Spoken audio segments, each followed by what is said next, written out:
I arrived at David's wedding rehearsal dinner fresh from closing a $1 million deal, my professional blazer still crisp from the flight. When I approached the seating chart, the wedding planner gestured toward a cramped table squeezed between the supply closet and service hallway. My brother David smirked without looking up from his phone. "You're set up near the service hallway." His fiancée Madison appeared beside him, her smile sickeningly sweet. "Tech types like quiet, right?" The dismissive tones sliced through me like ice. I pulled out my phone, fingers hovering over my business app. "Cancel the contract," I whispered. Both their faces froze in absolute terror. 3 months earlier, I had made what I thought was the most generous offer of my life. David called me while I was reviewing quarterly reports in my corner office overlooking downtown Seattle, the city skyline stretching endlessly beyond the floor-to-ceiling windows. "Jackie, I need a favor," he began, using the childhood nickname that always made me feel small. "Madison and I want something really special for our wedding, but these technology companies want insane money just for basic stuff." I leaned back in my leather chair, surrounded by the awards and recognition plaques that decorated my office walls. Eventflow Solutions had grown from a startup idea in my college dorm room to the premier wedding technology company on the West Coast. We provided comprehensive packages that most couples only dreamed about. "What kind of technology are we talking about?" I asked, already knowing I would help him. "Oh, just some sound system stuff. Maybe some lighting, basic coordination things. Nothing too fancy," David said casually. "Madison saw this wedding on Instagram where they had live streaming and digital guest management. She thinks your little tech business could handle something simple like that." My little tech business. I almost laughed. Eventflow Solutions employed 37 people across 4 states. Our typical wedding packages started at $30,000 and could reach $75,000 for full-service events. We managed vendor coordination through proprietary software, processed all payments through encrypted systems, provided professional-grade audio and visual equipment, handled live streaming for up to 10,000 viewers, and offered real-time guest management that coordinated everything from parking to dietary restrictions. "David, what you're describing isn't simple," I explained patiently. "Full wedding technology integration typically costs between $30,000 and $50,000. Silence stretched across the line before he laughed nervously. "Come on, Jackie. It's just computers and cameras, right? How hard can it be?" The casual dismissal of my expertise stung, but I pushed forward. Tell you what, consider it my wedding gift. Eventflow will provide complete technology services for your wedding at no charge." David's excitement was immediate and overwhelming. "Really? Jackie, that's amazing!" "Madison is going to flip when I tell her we're getting the full premium package." Premium package. He had no idea what that meant, but I was already mentally designing their perfect day.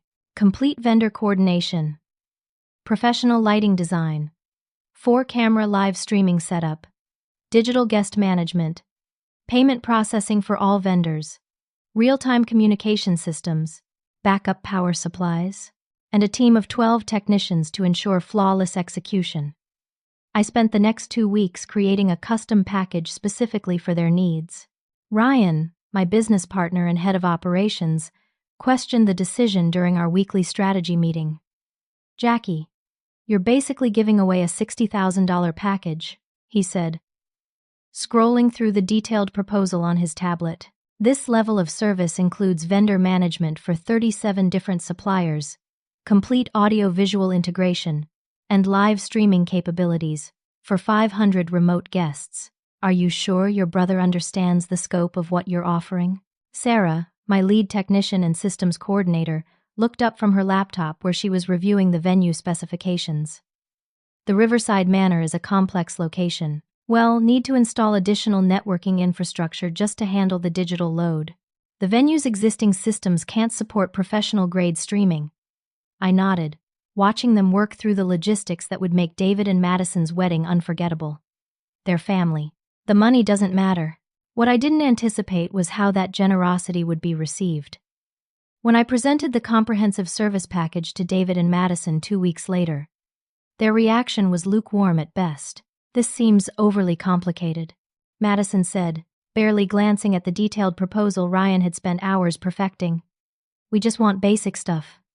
Can't you just set up some speakers and call it good?" David nodded in agreement. "Yeah, Jackie. We don't need all these fancy extras. Just keep it simple." I stared at them across the table in the upscale restaurant Madison had chosen for our meeting. The proposal in front of them represented months of work and tens of thousands of dollars in equipment and personnel. "This isn't extras," I said carefully.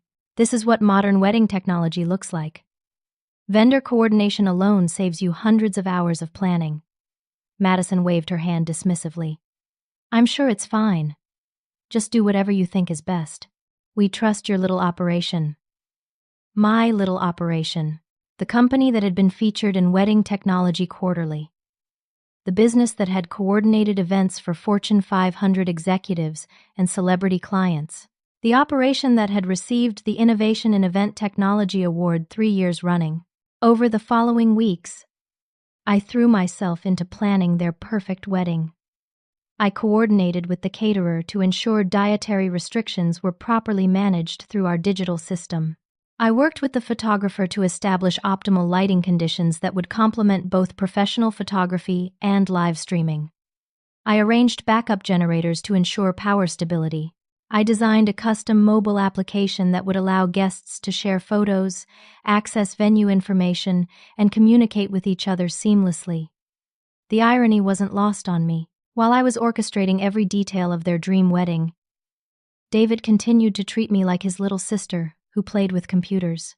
During family dinners, he would introduce me to his friends as Jackie, who does some tech stuff, while elaborating extensively on his own accounting practice.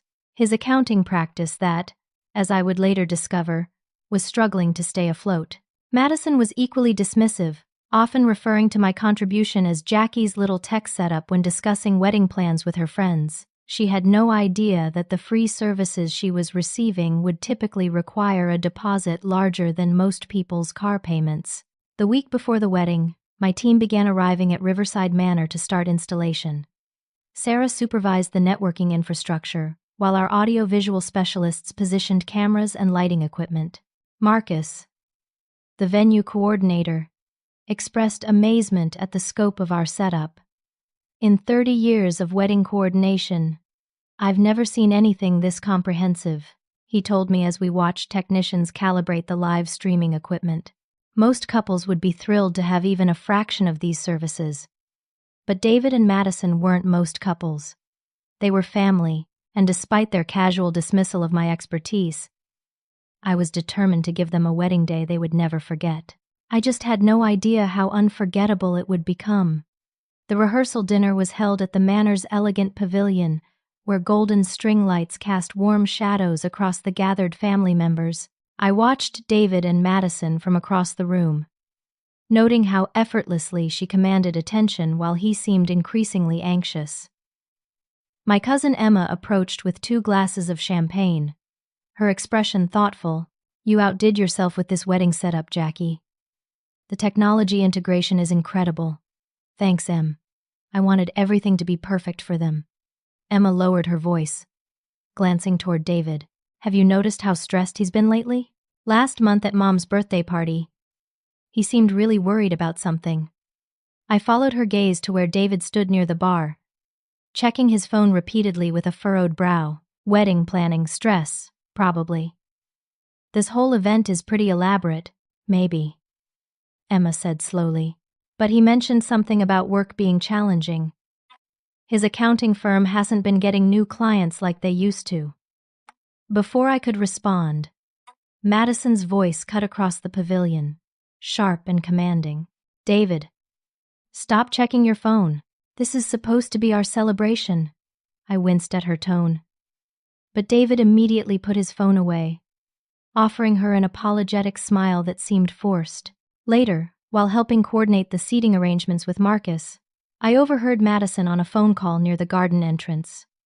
She had stepped away from the main group, speaking in hushed but animated tones. "Trevor, I told you not to call me tonight," she said, turning away from the pavilion. "Everything is going according to plan. Tomorrow, it'll be Mrs. David Richardson.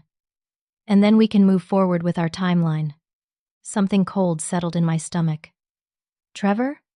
I had never heard Madison mention anyone named Trevor. No, he doesn't suspect anything, Madison continued, her voice carrying a cruel edge I had never heard before. David is exactly what I need right now. Stable, desperate to please, and completely clueless about what real relationships look like. I stepped closer to the garden entrance, hidden behind a large floral arrangement that my team had positioned earlier. The wedding costs are pushing him to his limit. Just like we planned, Madison said with satisfaction. Has so focused on making me happy that he is not paying attention to anything else. Perfect timing for the next phase. My hands trembled as I processed her words. Next phase? What was she talking about? I'll call you after the honeymoon, Madison concluded. Give me 18 months to establish everything, then we can proceed with the backup plan. David will never know what hit him. She ended the call and smoothed her dress before walking back toward the pavilion, her expression immediately transforming into that of a radiant bride-to-be. I stood frozen behind the floral arrangement, my mind racing. Who was Trevor? And what kind of backup plan were they discussing? The casual cruelty in Madison's voice when talking about David made my stomach turn. As the evening progressed, I found myself observing Madison with new eyes. I watched how she directed David's attention, how she managed conversations to maintain control, how she dismissed his concerns with patronizing sweetness. During the traditional rehearsal toasts, David's best friend Marcus raised his glass to speak about their friendship.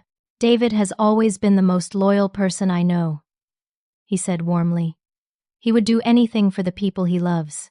Madison's smile during this toast was radiant, but I now recognized something calculating behind her expression. She was hearing exactly what she wanted to hear about David's character.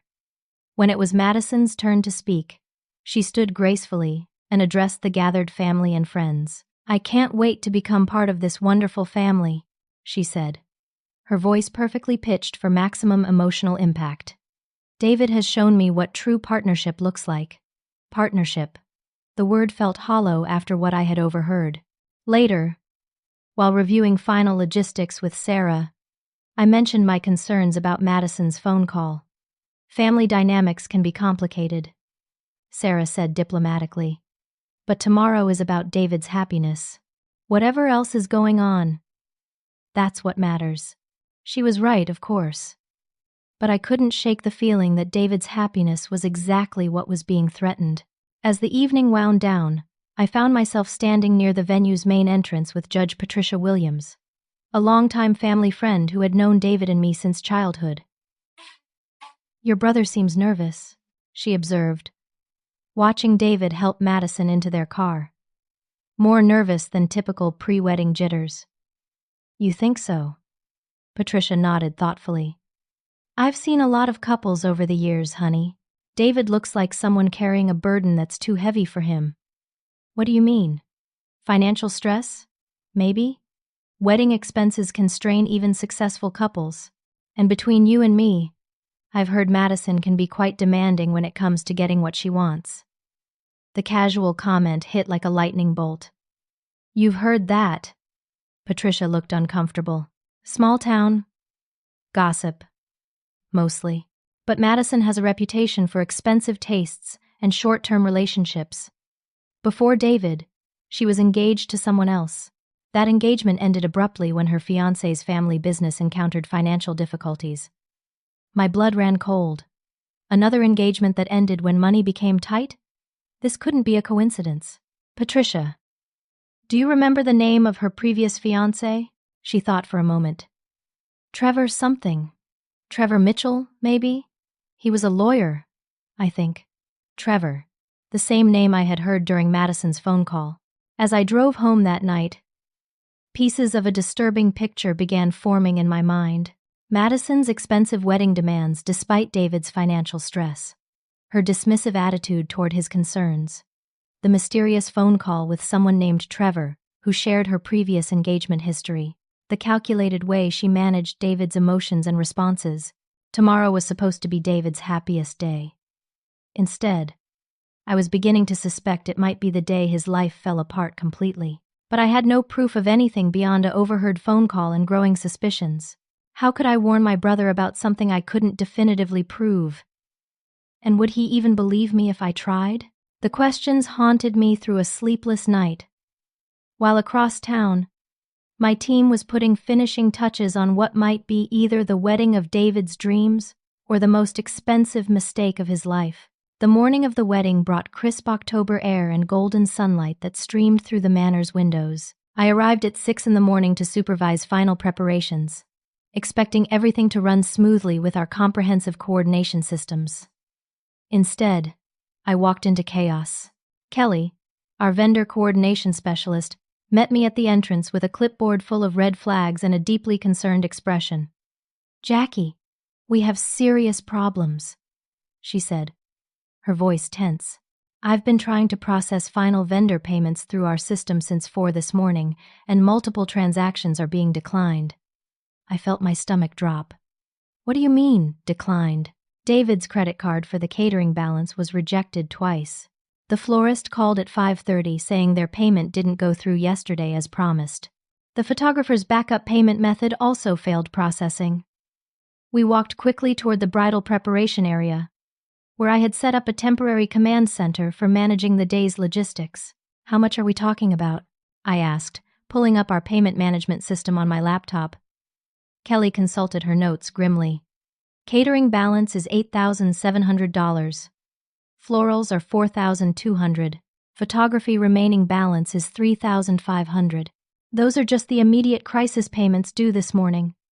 I stared at the screen, showing multiple failed transaction attempts. What about the smaller vendors? Transportation? Linens? Additional decorations? Ceremony? Musicians? Cake delivery? We're looking at another $14,000 in payments that haven't cleared. Kelly's voice was steady, but I could hear the underlying panic. "Jackie, if we can't resolve this in the next 2 hours, vendors are going to start walking away." Before I could fully process this information, David appeared in the doorway of the command center, still wearing yesterday's clothes and looking like he hadn't slept. "Jackie, I need to talk to you privately," he said, his voice barely above a whisper. We walked to a quiet alcove overlooking the manor's gardens, where the morning light revealed just how exhausted and worried my brother looked. "David, what's going on with the vendor payments?" He sank into one of the antique chairs, his head in his hands. "I'm $30,000 short, Jackie. Maybe more." The number hit me like physical blow. 30,000? How is that possible? David's words came out in a rush, like he was confessing something he had been carrying alone for months. The wedding budget spiraled completely out of control. Madison kept adding things, saying they were essential: the venue upgrade, premium catering package, imported flowers, professional videography, designer linens, transportation for out-of-town guests. He looked up at me with desperate eyes. Every time I tried to discuss costs, Madison would get upset and say I was prioritizing money over our happiness. She kept saying it was a once-in-a-lifetime day and that corners couldn't be cut. "But David, these are huge expenses. Didn't you have a budget planned?" "We did," he said miserably. 15,000 total. Madison agreed to that number initially. 15,000. For a wedding that now carried a price tag exceeding 90,000 when including my donated services. What happened to the budget? David stood up and began pacing, his hands shaking slightly. First, it was just small upgrades. Better flowers for an extra 500. Premium menu for 1,200 more. Each change seemed reasonable individually. I watched my brother unravel as he continued. Then Madison found this videographer whose work she absolutely had to have. 3,000 more. Then she decided the standard linens weren't elegant enough. Another 2,000. Transportation became essential when her out-of-town relatives needed coordination. "David, where did you think this money was coming from?" The question seemed to break something inside him. I kept thinking I could make it work. My accounting practice was supposed to have a good year. I had some potential new clients who seemed promising. Supposed to have. The clients went with larger firms. Jackie. I haven't signed a new account in 8 months. My existing clients are paying later and later. Some have switched to bigger companies that offer more comprehensive services. I felt cold dread spreading through my chest. How have you been covering expenses? David's answer came out as barely audible whisper. I took out a second mortgage on the house. $25,000. You mortgaged your house for a wedding. Madison said property investment was smart financial planning. She convinced me that the equity was just sitting there unused. David's voice cracked. But Jackie, that money is gone. The wedding expenses have consumed everything. And I still owe vendors $30,000 more. I stared at my brother, trying to process the scope of his financial devastation. David, what were you planning to do about the remaining payments? The long silence that followed answered my question before he spoke. I've been hoping for a miracle, he said finally. Maybe Madison's Aunt Caroline would help, like she suggested. Maybe I could get a last-minute loan. Maybe something would work out. What about Madison? What does she say about the financial situation? David's expression darkened. Madison doesn't know the full extent of the problems. Every time I try to discuss money, she gets emotional and says I'm creating stress before our wedding day. She keeps saying everything will work out because we love each other. Love each other. The words felt bitter after what I had overheard the night before. David, without these vendor payments, there won't be a wedding. The caterer serves 200 guests in 6 hours.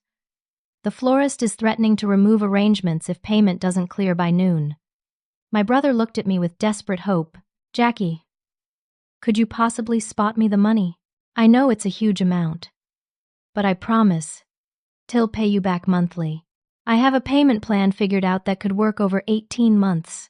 18 months. The same timeline Madison had mentioned during her mysterious phone call. I looked at David, seeing him clearly for perhaps the first time in years.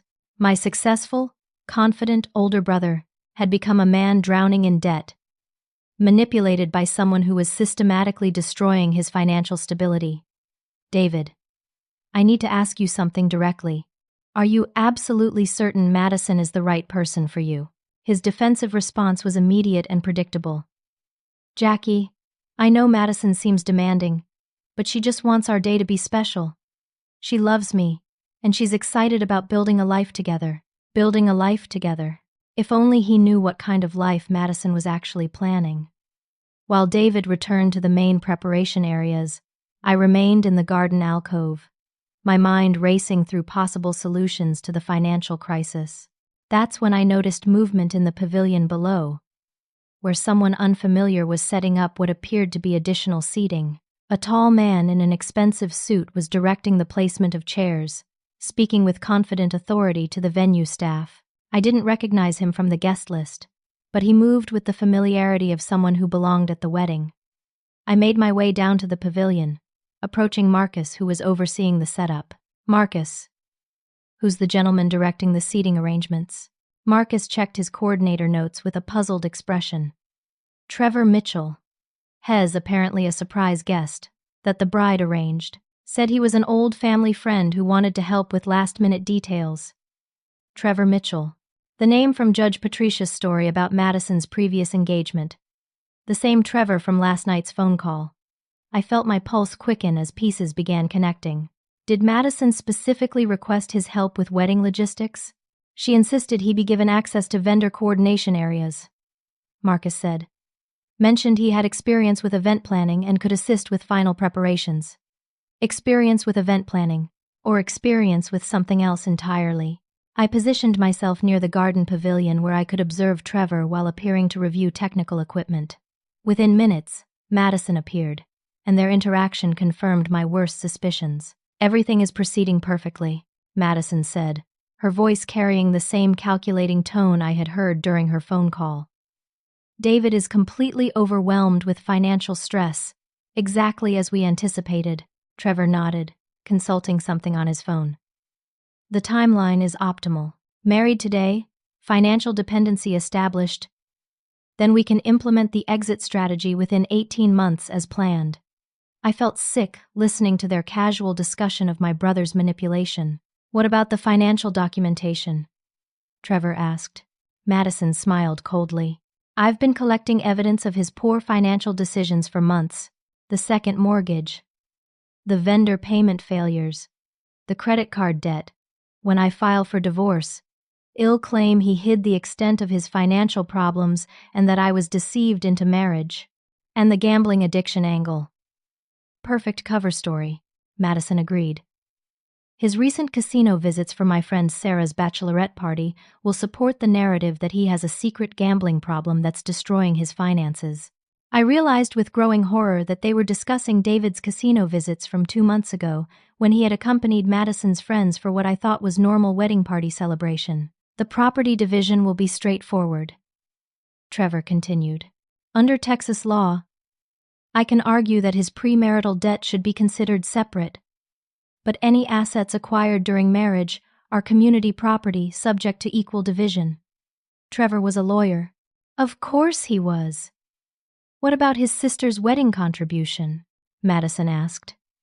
The technology services she's providing are worth significant money. That's actually beneficial for our case, Trevor replied. We can argue that the family expects him to maintain an expensive lifestyle beyond his means. It supports the pattern of poor financial judgment. They were planning to use my generosity as evidence against David in divorce proceedings. How long before I can file? Madison asked. Give it 12 months minimum to establish the marriage, Trevor advised.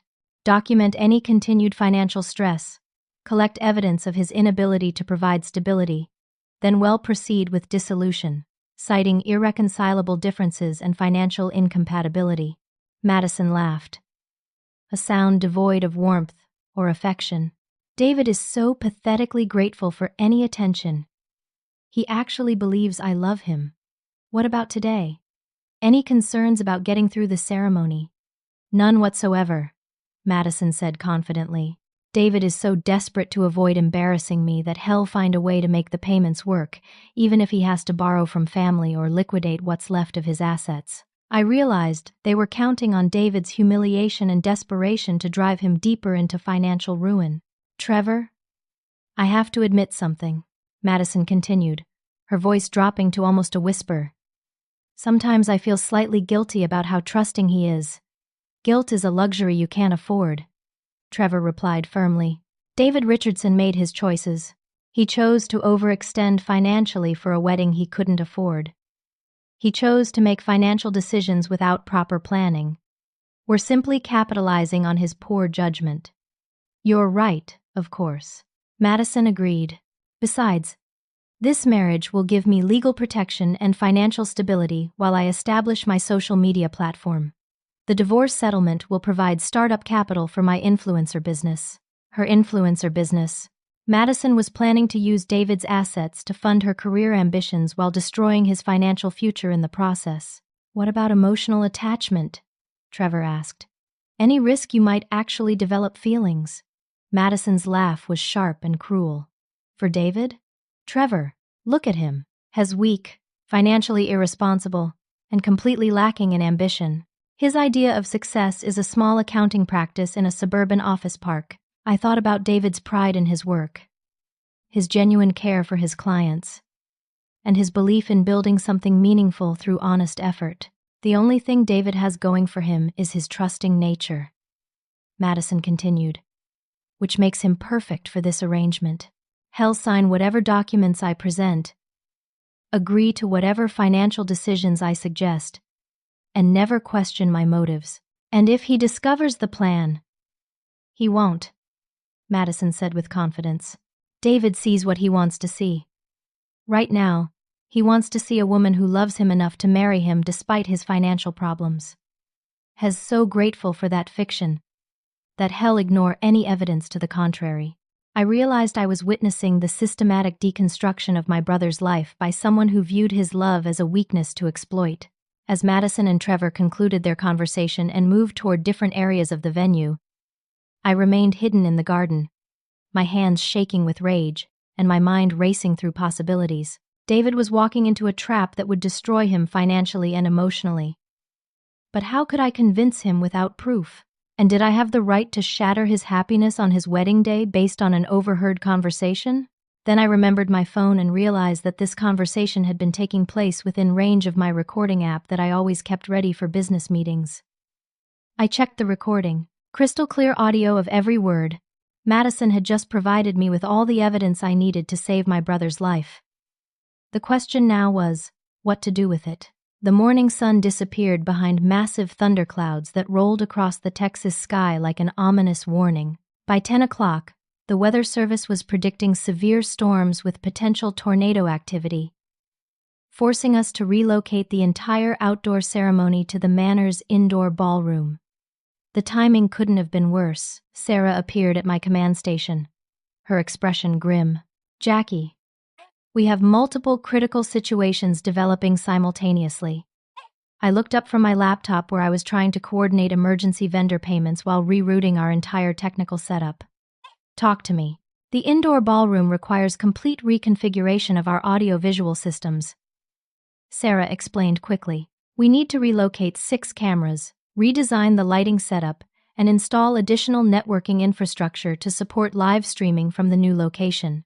Before I could respond, Kelly burst through the door. "Jackie, the catering crisis just escalated. Chef Rodriguez walked out 30 minutes ago when his final payment didn't clear. He took his entire kitchen staff with him." I felt panic rising in my chest. 200 guests are expecting a full dinner service in 8 hours. Marcus is trying to reach backup caterers. But everyone qualified for an event this size requires at least 48 hours notice and full payment up front, Kelly continued. "The few who might consider emergency service are quoting double rates," Sarah added grimly. "And the florist pulled all the ceremony arrangements an hour ago. The ballroom looks completely bare." I stared at the growing crisis, realizing that without immediate intervention, there would be no wedding. No food, no flowers, no proper venue setup, and a storm that could shut down transportation for out-of-town guests. From across the manor, I could hear Madison's voice rising in what sounded like a complete breakdown. "This is supposed to be my perfect day," she screamed, her voice echoing through the hallways. "David promised me everything would be beautiful." I walked toward the bridal preparation suite, where I found Madison in full meltdown mode, surrounded by her bridesmaids who looked helpless to console her. "The flowers are gone. The food is gone. The ceremony location is ruined," Madison sobbed, her carefully applied makeup streaking down her face. "David has ruined everything." David stood nearby, looking completely devastated. His face was pale, his hands shaking, and his expression reminded me of someone watching their life collapse in real time. "Madison, I'm trying to fix this," he said weakly. "Jackie's team is working on solutions." Solutions? Madison whirled on him with fury I had never seen before. "David, your solutions got us into this mess. Your financial failures have destroyed our wedding day." The cruelty in her voice was stunning, especially knowing what I now understood about her true motives. "Everyone will see what a failure you are," Madison continued her tirade. 200 guests are going to witness your inability to provide even basic wedding services." David's shoulders sagged under the verbal assault. This was a man who had always prided himself on taking care of others, being systematically torn down by someone he trusted completely. "Madison, please," David pleaded. "We can figure this out together." "Together?" Madison laughed bitterly. "David, there is no together when you can't even handle basic responsibilities." I noticed Trevor standing near the entrance, observing Madison's performance with what looked like satisfaction. He was watching David's emotional destruction with the clinical interest of someone collecting data for future use. The bridesmaids began exchanging uncomfortable glances as Madison's attack continued. "Your family must be so embarrassed," Madison said with calculated cruelty. "Jackie spent all this money on technology, and you can't even provide food for your guests." That was my breaking point. "Madison, that's enough," I said firmly, stepping into the room. She turned toward me with wild eyes. "Oh, perfect. Jackie to the rescue again. Maybe you can fix your brother's complete failure to be a responsible adult. Madison, I said carefully. Screaming at David isn't going to solve the vendor payment problems. Then what will? She demanded.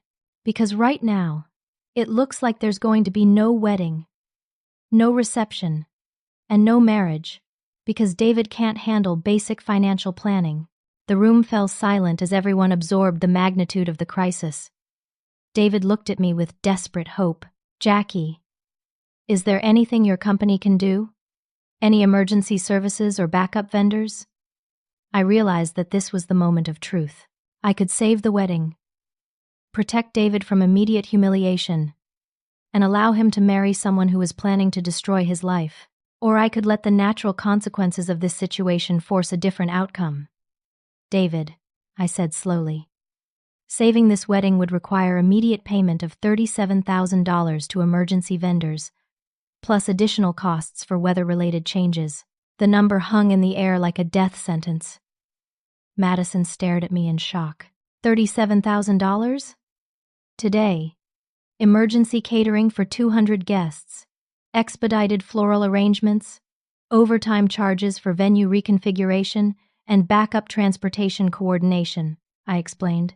Those are the costs of fixing everything that's gone wrong. David sat down heavily in a nearby chair. I don't have $37,000. What do you mean you don't have it? Madison demanded. It's our wedding day. Madison, I already told you about the financial problems. The vendor payments that failed this morning cleaned out everything I had left. Madison's face transformed from grief to fury. David Richardson, are you telling me that our entire wedding is ruined because you lied about having enough money? I didn't lie, David protested. I thought I could make it work. You thought you could make it work. Madison's voice reached a pitch that made everyone in the room wince. David, you have destroyed the most important day of my life because of your incompetence. Trevor chose that moment to step forward, his timing suspiciously perfect. Madison, maybe I can help, he offered. I have access to emergency funding through my law firm. We could treat this as a short-term loan. I watched this manipulation with growing rage. Trevor was positioning himself as Madison's savior, while David appeared weak and unreliable. Trevor, that's incredibly generous, Madison said, her voice suddenly soft and grateful. David, do you see how real men handle crisis situations? The comparison was designed to humiliate David while elevating Trevor in Madison's narrative. David looked around the room at the faces staring at him with judgment, disappointment, and pity. His wedding day had become a public demonstration of his perceived failures. I need some air, he said quietly. Walking out of the bridal suite, Madison called after him. David, you can't just walk away from problems you created. But he was already gone, leaving behind a room full of people who had witnessed his complete breakdown. Trevor moved closer to Madison, offering comfort that looked suspiciously like calculated positioning for the next phase of their plan. I realized that everything happening in this room was playing directly into Madison and Trevor's strategy. David was being systematically humiliated and isolated, making him more dependent on Madison's apparent forgiveness and Trevor's financial assistance. The wedding disaster wasn't accidental crisis management. It was orchestrated manipulation designed to destroy David's confidence and establish Madison's victim narrative. And I was the only person who knew the truth. I found David sitting alone in the manor's library, staring out at the storm clouds gathering over the lake. His shoulders were hunched with defeat, and he looked smaller somehow, diminished by the morning's events. David, we need to talk, I said, closing the library door behind me. He didn't look up. Jackie, I know what you're going to say. I've made a mess of everything.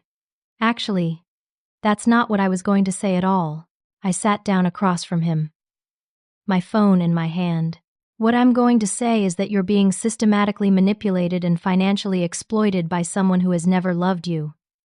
That got his attention. David looked up with confusion and growing anger. Jackie, I know you don't like Madison, But this isn't the time for family drama. You're right. This isn't family drama. I held up my phone.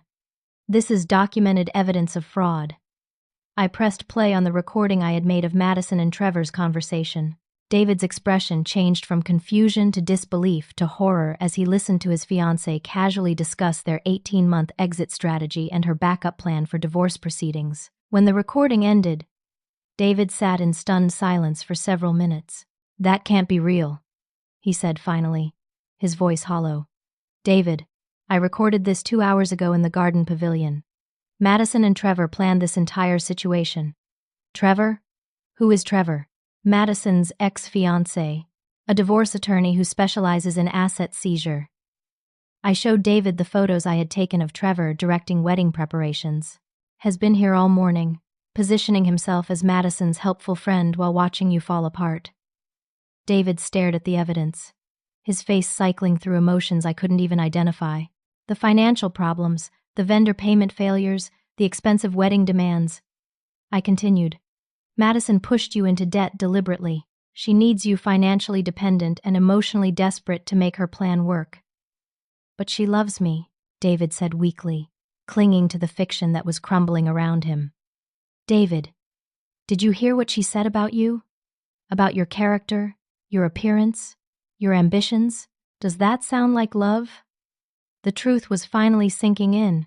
David's face showed the dawning realization that his entire relationship had been a carefully orchestrated deception. "What am I supposed to do now?" he asked. 200 guests are expecting a wedding. Everyone will know I was too stupid to see what was happening." "You weren't stupid," I said firmly. "You were trusting. There's a difference." I stood up and moved to the library window, looking out at the storm that seemed to mirror the chaos in our lives. "David, I'm going to make you an offer. I can save this wedding. I can pay the emergency vendors, fix the catering crisis, handle the weather complications, and give you the perfect day Madison has been demanding." David looked up with desperate hope. "Really? But I have 3 non-negotiable conditions." "Anything, Jackie. I'll agree to anything." I turned back to face my brother, knowing that what I was about to propose would change everything. Condition 1. Madison must publicly acknowledge her manipulation and apologize to you and our family for her deception. David's expression showed his internal struggle. "Jackie, that would humiliate her." Condition 2. Madison must sign a prenuptial agreement forfeiting any claim to your current assets and accepting full responsibility for the debts she encouraged you to accumulate. A prenup on our wedding day. Condition 3. Madison must permanently end all contact with Trevor and provide documented proof that their relationship is terminated. David stood up, pacing to the library fireplace. "Jackie, these conditions would destroy our relationship." "David, your relationship is already destroyed. I'm offering you a chance to save your life." Before David could respond, the library door opened, and Madison entered with Trevor close behind her. "David, there you are," Madison said with artificial brightness. "Trevor has generously offered to resolve our financial crisis. Isn't that wonderful?" She stopped short when she saw my expression and David's obvious distress. "What's wrong?" Madison asked, her voice taking on a concerned tone that I now recognized as performance. "Madison, we need to discuss some things," I said calmly. "Jackie, this really isn't the time for whatever family issue you want to address," Madison replied dismissively. I held up my phone. "Actually, this is the perfect time to discuss your relationship with Trevor and your 18-month exit strategy." The color drained from Madison's face, but she recovered quickly. "I have no idea what you're talking about," she said, but her voice lacked conviction. "Should I play the recording for everyone to hear?" I asked. Madison's composure finally cracked. "You were spying on me. I was protecting my brother from someone who was systematically destroying his life." Trevor stepped forward, his legal training evident in his measured response. "Jackie, I think there's been a misunderstanding about my presence here today. Trevor Mitchell, former fiancé of Madison Brooks, currently employed as a divorce attorney specializing in asset recovery, I said coldly. No misunderstanding at all. Madison looked between David and me, realizing that her carefully constructed fiction was collapsing.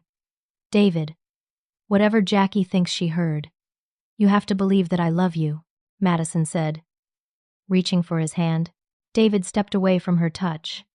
Madison, I heard your own words. Your plan to divorce me, take my assets, and claim I have a gambling addiction. That's not what I said. It's exactly what you said, I confirmed. Every word is recorded. Madison's mask finally fell away completely. Fine. You want the truth, David? The truth is that you're exactly what I need right now. A stable income, legal marriage benefits, and someone desperate enough to ignore obvious red flags. The cruelty in her voice was stunning, even knowing what I knew about her motivations. But I do care about you, Madison continued, as if affection could somehow justify fraud. You care about what I can provide, David said, his voice growing stronger. Not who I am. Trevor moved closer to Madison, his protective stance revealing their actual relationship dynamic. David, you need to consider your options carefully, Trevor said with legal precision. Walking away from this marriage could have significant social and financial consequences. Are you threatening my brother? I asked.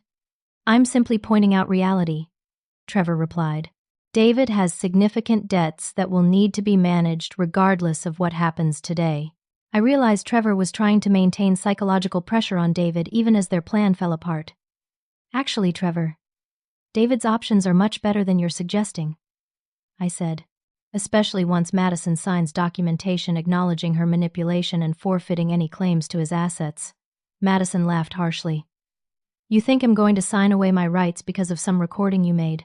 I think you're going to sign whatever documents I put in front of you, I said calmly, because the alternative is criminal fraud charges and professional sanctions against Trevor for conspiracy.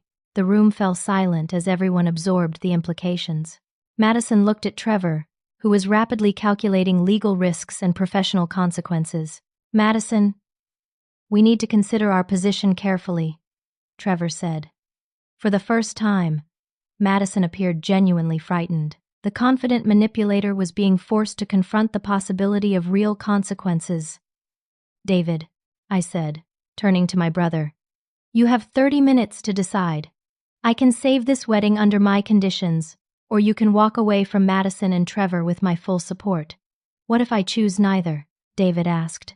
Then you marry someone who will systematically destroy your life, and I won't be able to protect you from the consequences. The ultimatum hung in the air as storm clouds gathered outside, and 200 wedding guests prepared for a celebration that might never happen. The 30-minute deadline transformed the Manor's library into a pressure cooker of tension and desperate calculations. Madison paced near the windows, her wedding dress rustling with each agitated step, while Trevor consulted his phone with the focused intensity of someone researching legal escape routes. David stood motionless near the fireplace, staring into the cold ashes as if they contained answers to impossible questions. I watched my brother's internal struggle, seeing the exact moment when 28 years of manipulation and self-doubt finally gave way to clarity and strength. Madison, David said, his voice steady and clear. We need to end this engagement. The simple declaration hit the room like a physical force. Madison's reaction was immediate and explosive. David, you can't be serious. We have 200 guests waiting for our wedding. Then we'll have to disappoint them, David replied, his newfound resolve growing stronger with each word. David, think about what you're doing, Trevor interjected, his lawyer instincts sensing the complete collapse of their plan. Walking away from this marriage could expose you to liability for wedding expenses, vendor cancellations, and guest accommodations. Trevor, I said calmly, David is walking away from fraudulent manipulation, not legitimate marriage obligations. Any liability discussion should probably focus on Madison's documented deception and your professional ethics violations. Trevor's face went pale as he realized the implications for his law license. Madison turned to David with desperate fury. You're destroying both our lives because of your sister's jealousy. Madison. I'm saving both our lives by ending this before it goes any further. David replied with surprising gentleness. The storm outside chose that moment to unleash its full power. With thunder rolling across the lake and rain hammering against the library windows, it felt like nature was providing dramatic soundtrack to the collapse of Madison and Trevor's elaborate scheme. What am I supposed to tell everyone? Madison demanded, her voice breaking with genuine panic for the first time. Tell them the truth, David said simply. Tell them you made a mistake. Madison stared at him in disbelief, perhaps seeing him clearly for the first time since their relationship began. David, please.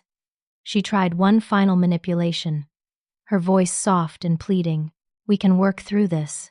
I made mistakes, but I do have feelings for you. David looked at her with something that might have been pity. Madison, I hope you find someone who makes you genuinely happy someday, but that person isn't me.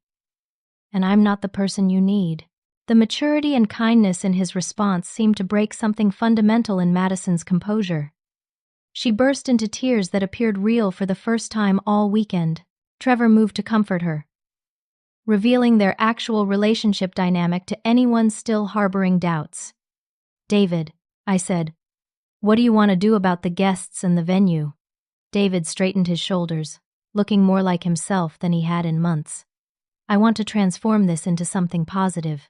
Can we turn the reception into a family celebration? Within 2 hours, our team had converted the potential wedding disaster into something unexpectedly wonderful. The emergency catering provided an elegant family dinner. The rearranged flowers created a warm celebration atmosphere, and our live streaming technology allowed distant relatives to participate in David's newfound freedom.